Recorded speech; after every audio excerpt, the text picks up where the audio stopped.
Fala, meus amores, tudo bem com vocês? Professor Eduardo Ribeiro de História aqui.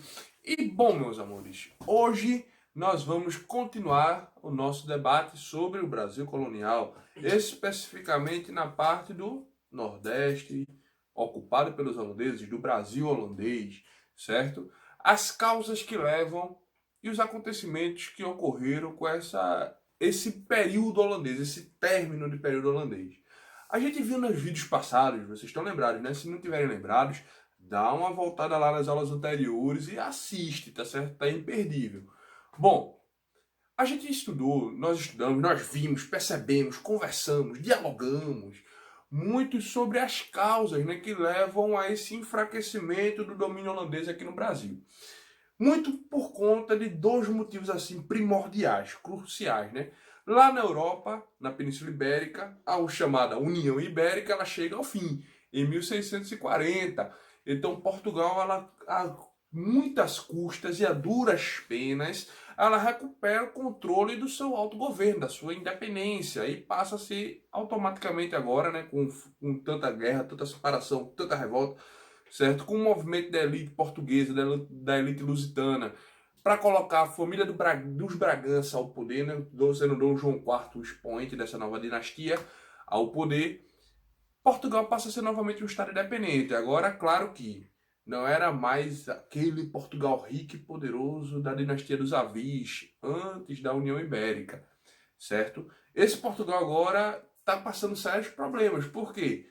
Perdeu muitas colônias, perdeu muitos territórios, teve que fazer grandes empréstimos com a Inglaterra para poder se manter. Então, para Portugal está difícil. Mas, com agora Portugal independente, ela quer recuperar territórios que um dia teve. Isso inclui o Brasil na sua totalidade, uma vez que o Nordeste brasileiro ele tinha sido tomado, conquistado, invadido pelos holandeses. É importante a gente lembrar disso. Tá certo, meus bens? Outro motivo que vai ser determinante, predominante para esse enfraquecimento do domínio holandês aqui é a saída de Nassau. Nassau ele é demitido, digamos assim, ele volta para a Europa. E quando as mudanças na perspectiva do convívio com os senhores de engenho, ela passa a mudar. Nassau ele emprestava dinheiro, soltava muito dinheiro, né? Enquanto o dinheiro estava saindo, Nassau era o cara, Nassau era bom. O governo holandês era bom. Não fazia diferença ser sido de Portugal ou da Holanda, desde que dinheiro no bolso. Mas quando Nassau vai embora, que os próximos administradores eles vão passar a cobrar isso aqui, dinheiro, aí, meu amigo, fazia diferença sim. Nesse caso, agora é melhor voltar a ser súdito do rei de Portugal. Uma vez que Portugal voltou, né, na sua totalidade a existir, então é melhor que a gente permaneça com Portugal. Por quê? Voltando para Portugal, isso implicava dizer que a gente, na prática, os senhores de engenho estavam dando um calote na Companhia das Índias Ocidentais. Eles contraíram os empréstimos e não pagariam, desde que expulsassem os holandeses. Então isso é o motivo que já leva esse enfraquecimento e é o que vai gerar as chamadas guerras que ganham um nomezinho, ficam conhecidos como insurreição pernambucana, certo? Os insurretos, digamos assim, os rebeldes, eles vão começar a se organizar em vários movimentos para a expulsão dos holandeses. Então a gente tem várias guerras de expulsão dos holandeses aqui dentro desse período, certo? É um período longo, são vários anos de batalha. A gente tem, por exemplo, a Batalha das Tabocas, no interior de Santo Antão, a gente tem Santa Amaro das Salinas, a gente tem a Batalha dos Guararapes, certo? Que são guerras sangrentas, pesadas, que ficaram conhecidas nessa tentativa de expulsão dos holandeses daqui do Nordeste brasileiro, certo? Queria se expulsar. Uma coisa importante para a gente salientar, para que isso não fique nenhuma margem de dúvida, porque não pode ficar, é o fato de que, pasmem, não havia, nessa época, noção de pátria. Se vende muito um discurso, se fala muito um discurso de que os insurretos, eles lutavam pela pátria brasileira. Não era. Não havia noção de Brasil, não havia noção de pátria. Se havia noção de colônia. Então eles eram colônias de Portugal. Isso aqui é América Portuguesa, certo? Então as guerras de independência que vão acontecendo não tem relação com o sentimento cívico. Isso ainda não existe para a época, tá certo? A relação é ligada ao interesse financeiro. Agora, claro, né, para ficar um discurso bonito, legitimador, aí diz que é porque nós somos súditos da nossa majestade, o rei de Portugal. Mentira, certo? Por conta disso aqui mesmo. Mas, até neste discurso a gente percebe a contradição. Súditos de Portugal, não é brasileiros o termo utilizado aqui, tá certo? Então, enquanto tá rolando essas batalhas aqui, paralelo a isso, Portugal tá conversando com a Holanda, mantendo relações diplomáticas e dizendo, olha, vamos negociar indenizações? Vamos embora, meu filho, vamos embora. A gente tá fazendo guerra com vocês lá, mas vamos fazer o seguinte, para ninguém perder de tudo, se vocês forem, a gente paga um negocinho a vocês, para vocês não perderem de tudo. Ninguém perder de tudo, ninguém pode sair no prejuízo, não. Vão-se embora, a gente quer reaver nossas terras, isso é nosso, vocês sabem disso, vocês são invasores. Vão-se embora que a gente vai indenizar. Então, enquanto tá a guerra lá rolando, né, pessoas se matando, na época não tem nem metralhadora, né, certo, são arcabuzes. Mas, enquanto isso, nos escritórios da vida, nas mesas diplomáticas, Portugal negocia com a Holanda a sua retirada e chega a um acordo de 63 toneladas de ouro como indenização. Portugal paga a Holanda 63 toneladas de ouro e aí os holandeses eles aceitam se retirar numa boa e sem voltar mais. E aí eles vão embora, certo? Então em 1654, certo? O governo holandês, o período holandês, ele chega ao final aqui no nosso Brasil, certo? No nosso Brasil holandês. Então a gente tem de 1630 a 1654. É um período relativamente longo, certo? Que aí ficaram marcas muito fortes aqui. Agora tem uma coisa, os holandeses, quando eles vão embora, eles já tinham aprendido a cultura da cana, como eles fazem para plantar, para colher. Já tinham aprendido sobre o mercado transatlântico de escravos, onde comprava, como comprava. Então isso é um conhecimento que eles saíram aqui numa bagagem muito grande. Quando eles saem daqui, automaticamente eles vão para a região das Antilhas, que são aquelas ilhas caribenhas, certo? Aqui no continente americano também, vão para lá e começam um processo de produção açucareira lá também. Eles colonizam aquela região. E o açúcar antilhano, certo? Meus amores, ele ultrapassa o açúcar brasileiro em número de exportações no mundo.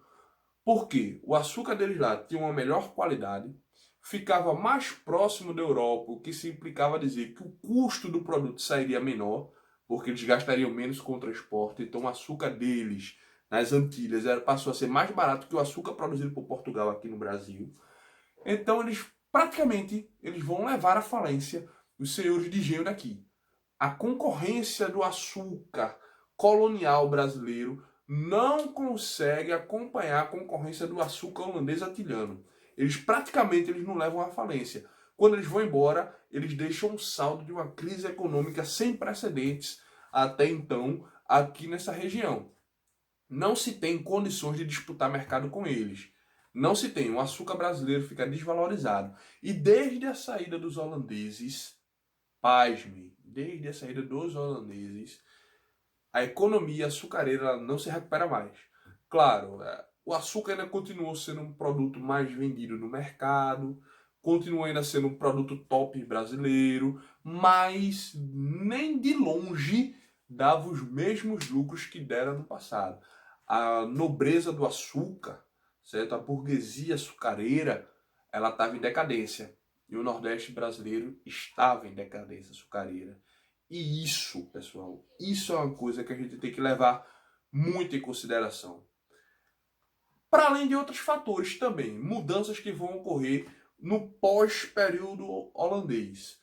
A começar, depois de tanto tempo de ocupação holandesa, Olinda já não era mais a cidade, economicamente falando, mais forte. Ainda tinha o status de capital. Depois que Portugal ela toma esse território de novo e ela é reanexado, certo, por Portugal, Recife ele deixa de ser capital porque era capital durante o período holandês e volta para Olinda, da forma que era antes da ocupação holandesa. Mas Olinda não é mais a cidade economicamente mais forte. Olinda não é mais aquela cidade que nem de longe tinha aquele glamour, aquele luxo, aquele poderio antes da ocupação holandesa. Recife agora é a cidade mais rica.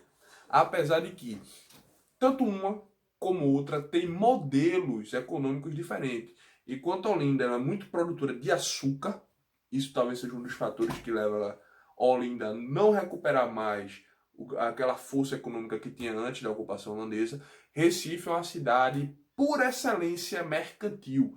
Recife é uma cidade conhecida como a cidade dos mascates, ou seja, a cidade dos comerciantes. O comércio em Recife era muito forte. E Recife, depois da saída dos holandeses, não era mais aquela vilazinha de pescadores, aquele povoadozinho de pescadores, aquele grupozinho de pescadores que era antes da ocupação. Recife agora tornou-se a cidade mais importante das Américas. Recife era uma cidade riquíssima, poderosíssima, desenvolvida demais para a sociedade da época. E isso é um contraste muito grande. Enquanto a gente tem uma burguesia, uma nobreza açucareira decadente em Olinda, a gente tem uma burguesia ascendente em Recife. Então a gente já tem a mudança nessa perspectiva econômica, social aqui, certo? Embora que Olinda, ela, por algum tempo, ainda vai continuar com o status de capital, certo?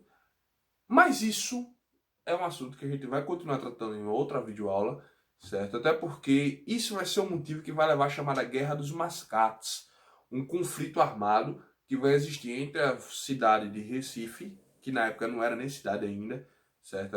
Era juridicamente considerada povoado, mas queria passar a ser juridicamente conhecida como vila, certo? Que é um status acima, ia passar a ter esse autocontrole e autogoverno em relação a Olinda.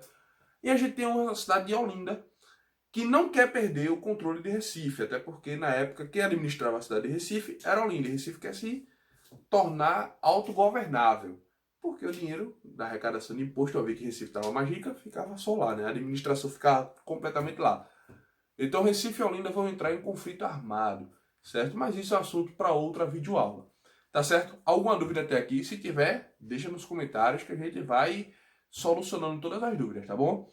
Uma outra questão interessante que a gente deve sempre lembrar, um outro fator determinante, crucial, que a gente deve lembrar sobre esse pós-expulsão dos holandeses, é a situação dos judeus que estavam aqui. Nos vídeos passados nós falamos muito, né, que enquanto os holandeses estavam aqui, muitos judeus migraram para cá. Por quê?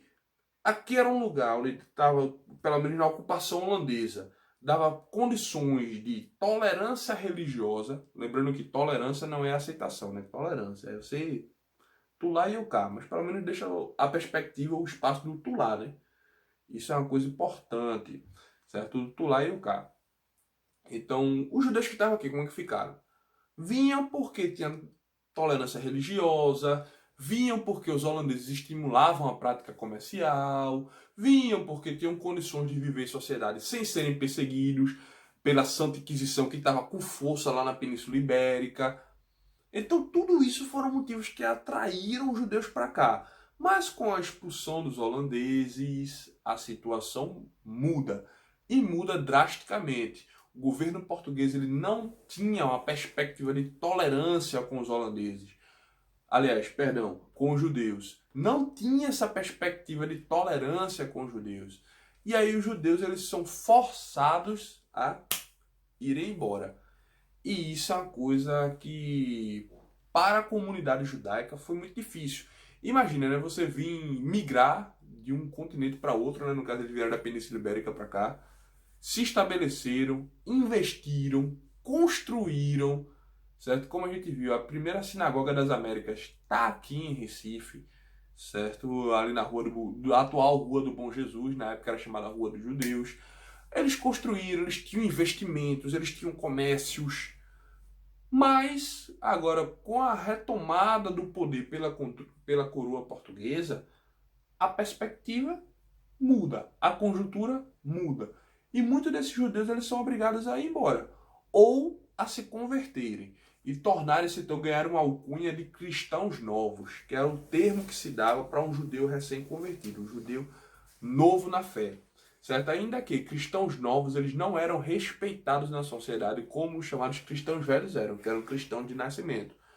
Boa parte dos judeus que não se converte, que vai embora, certo? Há um mito popular, há uma lenda popular de que eles vão para a América do Norte e lá fundam uma cidadezinha que anos depois fica conhecido no mundo como Nova York, certo? Então há esse mito de que os judeus, quando saem daqui, eles fundam Nova York, nos Estados Unidos. Isso, judeus que vieram daqui de Recife, certo? Mas é um mito, é uma lenda, certo? Bom, amores, espero ter sido claro, certo? Espero que não tenha ficado nenhuma dúvida. Para vocês, um abraço e tchau, tchau. Até a próxima aula.